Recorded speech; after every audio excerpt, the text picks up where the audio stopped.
लोगों का RV Jaiswal YouTube channel में हार्दिक स्वागत है। आज हम कक्षा 8 गणित मंथन अभ्यास 1F के बारे में पढ़ेंगे, जिसमें कि शून्य और एक के गुणों के बारे में बताया गया है। इससे पहले कि अगर आप लोग हमारे यूट्यूब चैनल को सब्सक्राइब ना किए हों और नए हों तो जल्दी से सब्सक्राइब कर लीजिए और बेल आइकन को भी दबा लीजिए, जिससे कि आने वाली वीडियो का नोटिफिकेशन आपको मिलता रहे। तो आइए हम चलते हैं अभ्यास 1F के। देखिए, इसमें पहला सवाल दिया गया है कि निम्नांकित कथनों के सम्मुख सत्य असत्य जो सही हो उसे लिखिए। तो आइए एक एक कर हम इसे पढ़ते हैं और उस पर चर्चा करते हैं और सत्य असत्य के बारे में बताते हैं। देखिए, एक पहला पार्ट इसमें दिया गया है कि ऋण 6/7 धन 6/7 एक परिमेय संख्या नहीं है। तो आइए देखिए, जब हम ऋण 6/7 और धन 6/7 को हल करेंगे तो हमें शून्य मिलेगा। और शून्य क्या है? एक परिमेय संख्या है। मतलब कि ये कथन कहते हैं ये एक परिमेय संख्या नहीं है, जबकि हल करने पे हमें क्या मिलता है? ये परिमेय संख्या मिलती है। इसका मतलब ये कथन क्या है? असत्य है। ये कथन क्या है? असत्य है। चलिए, इसके आगे हमने असत्य लिख दिया। अगला देखिए, सेकंड पार्ट इसका दिया गया है कि परिमेय संख्याओं में योग का तत्समक अवयव शून्य है। परिमेय संख्याओं में योग का तत्समक अवयव शून्य है। तो यह कथन सत्य है, क्योंकि योग का तत्समक अवयव की परिभाषा क्या होगी? वो संख्या जिसको हम किसी संख्या में जोड़े उसका मान में कोई परिवर्तन ना हो तो वो योग का तत्समक अवयव होता है। तो शून्य ही एक ऐसी संख्या है जिसको हम किसी भी संख्या में जोड़ते हैं तो उसके मान में कोई परिवर्तन नहीं होता है। तो ये कथन क्या है? ये कथन है सत्य है आपका। तो चलिए, इसके आगे हम सत्य लिख देते हैं। अगला देखिए, तीसरा वाला पार्ट दिया गया है कि परिमेय संख्या शून्य का योगात्मक प्रतिलोम नहीं होता है। क्यों नहीं होता है भाई? शून्य का योगात्मक प्रतिलोम शून्य, शून्य का योगात्मक प्रतिलोम शून्य। तो इसका मतलब कि ये कथन क्या है? असत्य है, क्योंकि परिमेय संख्या में शून्य का योगात्मक प्रतिलोम शून्य होता है। तो इसके आगे हम असत्य लिख देते हैं। अगला देखिए, चौथा पार्ट कहते हैं किसी ऋणात्मक परिमेय संख्या का योगात्मक प्रतिलोम एक धनात्मक परिमेय संख्या होती है। बिल्कुल सही है। जब किसी ऋणात्मक संख्या में हम धनात्मक संख्या जोड़ेंगे तभी तो वो हमें 0 मिलेगा। तो जाहिर सी बात है कि ये कथन क्या है? सत्य है ये कथन। तो इसके आगे हम सत्य लिख देते हैं। ऋणात्मक परिमेय संख्या का योगात्मक प्रतिलोम धनात्मक परिमेय संख्या होगी और धनात्मक परिमेय संख्या का योगात्मक प्रतिलोम ऋणात्मक परिमेय संख्या होगी। अगला देखिए, पांचवा कहते हैं कि परिमेय संख्याओं में घटाने का तत्समक अवयव शून्य है। देखिए, परिमेय संख्या में घटाने के तत्समक अवयव के बारे में इस पाठ में चर्चा नहीं की गई है। तो यह कथन आपका असत्य है।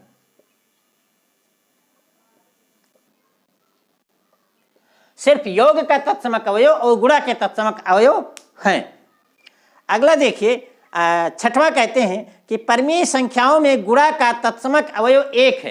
तो ये सही है, क्योंकि किसी परिमेय गुणा का तत्समक अवयव की परिभाषा यही है कि किसी संख्या से किसी संख्या में गुणा करें और संख्या के मान ना बदले तो वो उसका गुणात्मक प्रतिलोम होता है। और वो एकमात्र ऐसी संख्या एक ऐसी संख्या है जिसे हम किसी संख्या में गुणा करते हैं तो उसके मान में कोई परिवर्तन नहीं होता है। तो परिमेय संख्याओं में गुणात्मक प्रतिलोम गुणा का तत्समक अवयव आपका 1 है। तो ये कथन आपका सत्य है। इसके आगे हम सत्य लिख देते हैं। अगला देखिए, सातवां, एक ऋणात्मक परिमेय संख्या का गुणात्मक प्रतिलोम एक ऋणात्मक परिमेय संख्या होती है। तो ये कथन भी सत्य है, क्योंकि एक ऋणात्मक संख्या में जब ऋणात्मक संख्या से गुणा करेंगे तभी तो वो हमें 1 मिलेगी। और गुणात्मक प्रतिलोम की परिभाषा क्या है? जब हम किसी दो संख्याओं का गुणा करें और उनका गुणनफल 1 प्राप्त हो, किन्हीं दो संख्याओं का गुणा करें गुणनफल 1 प्राप्त हो, तो वही एक दूसरे के गुणात्मक प्रतिलोम हैं। जैसे 5 का गुणात्मक प्रतिलोम 1/5, 1/5 का गुणात्मक प्रतिलोम 5, ऋण 5 का गुणात्मक प्रतिलोम 1/5, 1/5 का गुणात्मक प्रतिलोम ऋण 5। तो इस तरह से ये कथन आपका सत्य है कि एक ऋणात्मक परिमेय संख्या का गुणात्मक प्रतिलोम एक ऋणात्मक परिमेय संख्या होती है। तो आइए इसके आगे हम लिख देते हैं सत्य। और अगला देखिए, आठवां कहते हैं कि यदि परिमेय संख्या यक्ष का योगात्मक प्रतिलोम यक्ष है तो यक्ष बराबर 0। तो ये कथन भी सत्य है, क्योंकि योगात्मक प्रतिलोम का मतलब ही होता है कि किसी संख्या में और किसी संख्या को जोड़ें और योगफल आपका क्या है, शून्य है। तो देखिए अगर किसी संख्या का योगात्मक शून्य है तो शून्य ही एक है, आप मात्र ऐसी संख्या है जिसमें हम शून्य में शून्य से जोड़ेंगे तो हमें शून्य प्राप्त होगा। इसका मतलब शून्य का योगात्मक प्रतिलोम शून्य है। एक इसमें शून्य ही एकमात्र ऐसी संख्या है जिसका योगात्मक प्रतिलोम वही होता है। तो यह कथन आपका सत्य है, तो इसके आगे हम सत्य लिख देते हैं। देखिए सवाल नंबर 2 में कहते हैं कि निम्नांकित को अपनी अभ्यास पुस्तिका में उतार कर रिक्त स्थानों की पूर्ति करिए। तो देखिए इसमें पहला पार्ट दिया गया है कि ऋण 5/12 धन, उसके बाद देखिए खाली जगह दिया गया है और बराबर ऋण 5/12। अब आप बताइए कि ऋण 5/12 में क्या जोड़े कि ऋण 5/12 ही हो जाए, मतलब किसी संख्या में क्या जोड़े कि वही संख्या हमको प्राप्त हो। तो जाहिर सी बात है इसका सामान्य सा उत्तर है शून्य। क्या जोड़े? शून्य। यानी अगर ऋण 5/12 में हम शून्य को जोड़ेंगे तो हमें ऋण 5/12 हो, तो इसके जगह पे क्या हो जाएगा? शून्य हो जाएगा। अगला सवाल देखिए, कहते हैं सेकंड पार्ट दिया गया है ऋण 4/5 में माइनस, फिर खाली जगह दिया गया है और बराबर शून्य दिया गया है। अब बताइए किसी संख्या में से क्या घटाएं कि हमें शून्य प्राप्त हो, तो जाहिर सी बात है उसी संख्या को हमको घटाना पड़ेगा। यानी 5 में से 5 को घटाएंगे तभी हमें शून्य मिलेगा। तो किसी संख्या में से उसी संख्या को घटाएंगे तब हमें शून्य मिलेगा। तो यहाँ देखिए ऋण 4/5 में से हमें ऋण 4/5 ही घटाना पड़ेगा तब हमें शून्य मिलेगा। इसका मतलब कि इस खाली जगह पर क्या हो जाएगा? ऋण 4/5। अगला देखिए कहते हैं तीसरा पार्ट कि 1/2 पर घात ऋण 1 बराबर, उसके बाद खाली जगह दिया गया है। तो आइए इस पार्ट को हम हल करते हैं। देखिए 1/2 पर घात ऋण 1। अब आप पिछले अध्याय में मतलब कक्षा 7 में घातांक विषय में आप पढ़ चुके हैं, घातांक इकाई में आप पढ़ चुके हैं कि किसी पर घात अगर ऋण 1 है तो उसका मतलब कि होता है 1 उतना। किसी पर घात ऋण 1 मतलब इसका मतलब कि उसका 1 ऋण उतना। तो उसका उपयोग करते हो, क्योंकि आप जानते हैं, क्या जानते हैं कि अगर a पर घात ऋण m है तो इसका मतलब कि a पर घात m 1/a पर घात m होता है। तो इस सूत्र का अगर हम इस सूत्र का प्रयोग करेंगे तो ये हो जाएगा 1/1 ऋण 2। और जब ये देखिए 1/1 ऋण 2 हो जाएगा तो ये जाके उलट जाएगा, इसके मतलब गुणात्मक प्रतिलोम से गुणा करेंगे तो ये क्या हो जाएगा? ऋण 2 गुणे 1/1 और ये ऋण 2 इसका उत्तर मिल गया। तो इस प्रकार से ऋण 2 इसके खाली जगह पर क्या हो जाएगा? ऋण 2। अगला पार्ट देखिए, चौथा पार्ट दिया गया है। यहां देखिए दिया गया है ऋण 2/3 गुणे 3/4 और इस पे पूरे पर घात ऋण 1 बराबर, और उसके बाद देखिए ये खाली जगह दिया गया है। अब आइए इसे हम हल करते हैं। देखिए ऋण 2/3 गुणे 3/4। अब अगर इसे हम हल कर लें, इस ब्रैकेट को हल करें तो देखिए ये 3 और 3 से कट जाएगा, आपका ये 3 से कट जाएगा, 2 1 कम 2 और 2 दूनी 4, कुल मिला के ऋण 1/2 आपका ब्रैकेट में बचेगा। यहाँ देखिए ऋण 1/2 बचेगा और ये ऊपर पावर ऋण 1 ऑलरेडी लगा है। अब आप जानते हैं जैसे यहाँ इसी सूत्र की मदद से a पर पावर ऋण m बराबर 1/a पर पावर m, ये क्या हो जाएगा? 1/1/2 और फिर ये 2 गुणे 1/1 हो, 2 गुणे 1/1 और बराबर ऋण 2। इसका उत्तर ऋण 2 हो जाएगा। तो इसका मतलब इस खाली जगह में आप क्या भर देंगे? ऋण 2 भर देंगे। तो यही इसका उत्तर हो गया। देखिए सवाल नंबर 3 कहते हैं कि प्रत्येक स्थिति में यक्ष का मान बताइए। अब यहाँ देखिए पहले पार्ट में दिया गया है आपका कि 2/3 गुणे यक्ष बराबर 1, 2/3 गुणे यक्ष बराबर 1। यहाँ से आपको यक्ष का मान निकालना है। तो जाहिर सी बात है यक्ष का मान निकालना है तो यक्ष को के साथ जो अचर राशियां 2/3 लिखी है उसको हमें हटाना है। अब देखिए इसके लिए हम क्या करते हैं कि 2/3 का आपका गुणात्मक प्रतिलोम क्या होगा?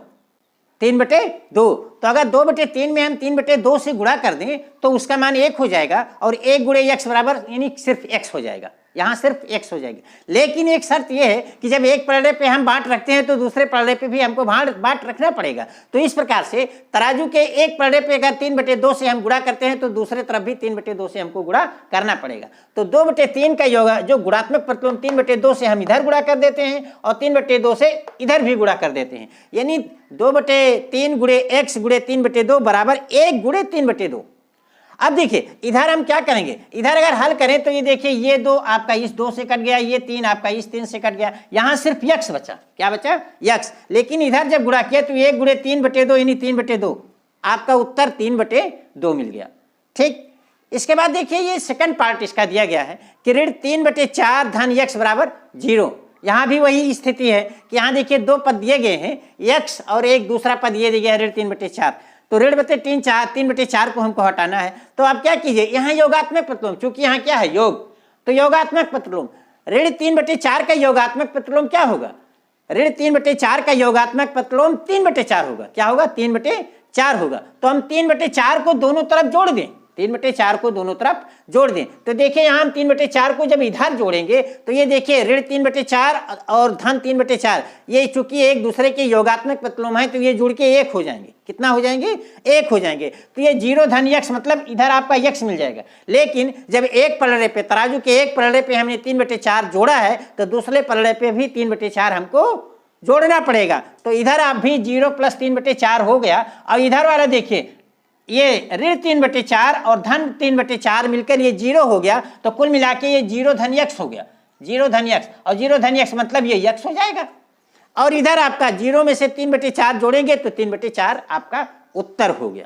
अगला देखिए तीसरा पार्ट दिया गया है यक्स गुणे ऋण 5/4 बराबर 1। यहाँ भी गुणात्मक प्रतिलोम, चूंकि गुणा है तो गुणात्मक प्रतिलोम, योग है तो योगात्मक प्रतिलोम।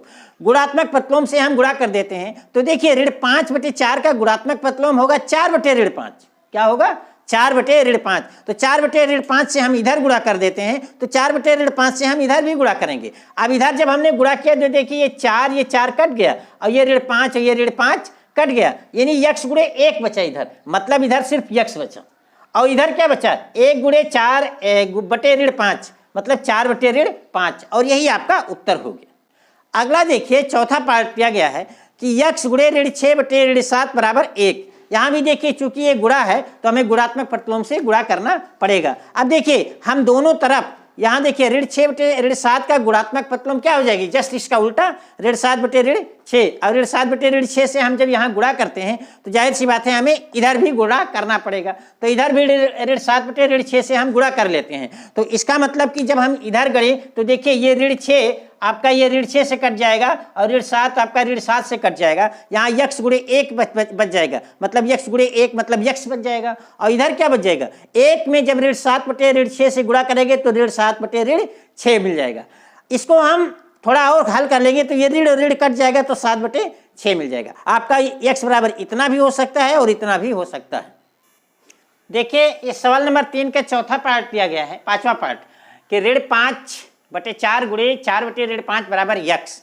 तो आप देखिए इसे यहाँ एक दूसरे गौर से देखिए तो ये एक दूसरे के गुणात्मक प्रतिलोम ही है। और एक दूसरे के जब गुणात्मक प्रतिलोम से गुणा कर दिया जाता है तो उसका मान 1 हो जाता है। यानी ऋण 5 से कट जाएगा और 4 से कट जाएगा, मतलब ऋण 5 से कट जाएगा, 4 से कट जाएगा, तो यक्स मान आपका 1 मिल जाएगा। तो ये आपका उत्तर हो गया यक्स बराबर 1।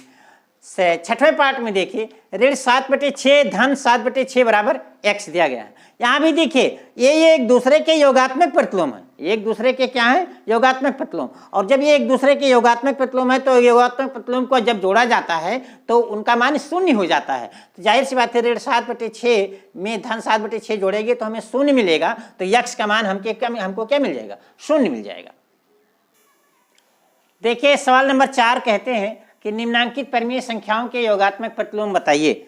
तो देखिए योगात्मक प्रतिलोम की जैसा कि आप जानते हैं कि जिन दो संख्याओं को जोड़ने पर योगफल 0 प्राप्त हो वही एक दूसरे के योगात्मक प्रतिलोम होते हैं। यानी कि संख्या का मतलब निरपेक्ष मान वही हो, सिर्फ चिन्ह बदला हो, वही एक दूसरे के योगात्मक प्रतिलोम होते हैं। यानी ऋण 5 का योगात्मक प्रतिलोम 5 का योगात्मक प्रतिलोम ऋण 5, 1/2 का योगात्मक प्रतिलोम ऋण 2, ऋण 1/2 का योगात्मक प्रतिलोम 1/2। क्योंकि इन्हीं दोनों संख्याओं को हम जोड़ेंगे जिनका निरपेक्ष मान समान होगा, वही उन्हीं का मान 0 होगा। तो आइए देखते हैं कि 1/2 का योगात्मक प्रतिलोम। अब देखिए 1/2 में क्या जोड़ेंगे कि क्या नाम से योग हमें 0 प्राप्त हो, जाहिर सी बात है कि ऋण 1/2। तो 1/2 का योगात्मक प्रतिलोम ऋण 1/2 होगा। ठीक इसी प्रकार से ऋण 3/8 का योगात्मक प्रतिलोम 3/8 होगा, ऋण 3/8 का योगात्मक प्रतिलोम 3/8 होगा। इसी प्रकार से 0 का योगात्मक प्रतिलोम क्या होगा, अब 0 में हम क्या जोड़ें कि हमें 0 प्राप्त हो, जाहिर सी बात है 0 में 0 ही जोड़ेंगे तो हमें 0 प्राप्त होगा। इसका मतलब कि 0 का योगात्मक प्रतिलोम क्या होगा, 0 होगा। अगला देखिए ऋण 7 का योगात्मक प्रतिलोम क्या होगा, ऋण 4/7। देखिए ऋण 4/7 का योगात्मक प्रतिलोम ऋण 4/7 होगा। यहाँ इसमें अब और हम कर सकते हैं, इसका हम 4/7 भी हो सकता है, 4/7 भी हो सकता है, ये दोनों इसका योगात्मक प्रतिलोम हो सकते हैं। अब देखिए योगात्मक प्रतिलोम मतलब अच्छी तरीके से समझ लीजिए कि जिन दो संख्याओं को हम जोड़े और योगफल हमको शून्य प्राप्त हो तो वही एक दूसरे के योगात्मक प्रतिलोम है। मतलब बहुत सीधी सी बात है कि संख्यात्मक मान तो वही होगी लेकिन चिन्ह अलग हो जाएगा। मतलब ऋणात्मक संख्या का योगात्मक प्रतिलोम उसी संख्या का उतना ही आंकिक मान हो धनात्मक होगा, और धनात्मक संख्या का योगात्मक प्रतिलोम उतना ही आंकिक मान हो लेकिन ऋणात्मक ऋण संख्या के साथ होगा। देखिए ये सवाल नंबर 5 में कहते हैं कि निम्नांकित परिमेय संख्याओं की गुणात्मक प्रतिलोम ज्ञात कीजिए। तो आइए इसे हल करते हैं। पहला पार्ट दिया गया है कि 8/13 का गुणात्मक प्रतिलोम, तो जाहिर सी बात है 8/13 में क्या से किस संख्या से गुणा करेंगे कि वो हमें 1 प्राप्त हो, तो जाहिर सी बात है कि 13/8 से गुणा करेंगे, तो 8/13 का गुणात्मक प्रतिलोम 13/8 होगा, क्योंकि 8/13 गुणे 13/8 बराबर 1 होता है। और परिभाषा क्या कहती है, यही तो कहती है कि जिन दो संख्याओं का गुणनफल 1 हो वो एक दूसरे के गुणात्मक प्रतिलोम होते हैं। तो 8/13 गुणे 13/8 बराबर 1, इसका मतलब कि 8/13 का गुणात्मक प्रतिलोम 13/8 और 13/8 का भी गुणात्मक प्रतिलोम 8/13 होगा। ठीक इसी प्रकार से देखिए दूसरा दिया गया है ऋण 6/19 का गुणात्मक प्रतिलोम, तो ये हो जाएगा 19/6, क्योंकि ऋण 6/19 गुणे 19/6 बराबर 1।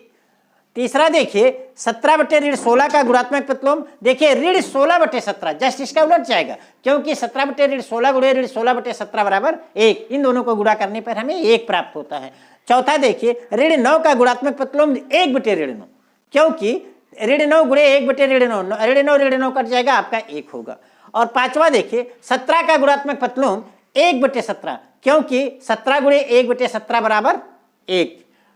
अगर अंतिम देखिए छठवां देखिए 2/5 गुणे 4 है 9/4। अब देखिए इनको आप हल कर लीजिए, 2 1 कम 2, 2 दूनी 4, तो ये क्या हो जाएगा 9/10। अब 9/10 का गुणात्मक प्रतिलोम क्या हो जाएगा 10/9 हो जाएगा, क्योंकि 9/10 गुणे 10/9 बराबर 1 होता है। तो इस प्रकार से गुणात्मक प्रतिलोम जान लीजिए कि जिन दो संख्याओं का गुणनफल 1 होता है वो एक दूसरे के गुणात्मक प्रतिलोम होते हैं। और एक चीज जान लीजिए कि ऋणात्मक संख्या का गुणात्मक प्रतिलोम ऋणात्मक संख्या होगी और धनात्मक परिमेय संख्या का गुणात्मक प्रतिलोम धनात्मक परिमेय संख्या होगी। देखिए सवाल नंबर 6 कहते हैं सरल कीजिए, मतलब इन सबका गुणा करना है। ऋण 32 गुणे 5/14 गुणे ऋण 3/20 गुणे 0 और गुणे ऋण 13/5।